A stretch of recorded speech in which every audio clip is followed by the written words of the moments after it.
দুর্গাপুর হয়ে উঠেছে এক অলৌকিকময় জায়গা, যেখানে দিনরাত ঘটে যাচ্ছে প্রতিটি ঘটনা। এর মধ্যে আরো একটি অলৌকিক ঘটনা ঘটে গেল দুর্গাপুরের দামোদর নদে। দুর্গাপুরের দামোদর নদ থেকে উঠে এলো 9টি মূর্তি। এক ব্যক্তি দামোদর নদের এই ঘাটে স্নান করতে এসে প্রত্যেক ডুবে পেল এক একটি করে মূর্তি। এটা কোনো গল্প নয়, বাস্তব জীবনের এক জলজ্যান্ত উদাহরণ।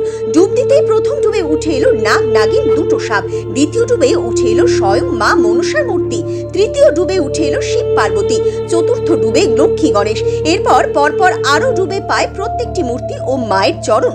প্রথম ডুবে পিতলে দুটো সাপ পেয়েছি, দ্বিতীয় ডুবে পেয়েছি মা মনসাকে, চতুর্থ ডুবে পেয়েছি শিব পার্বতীকে।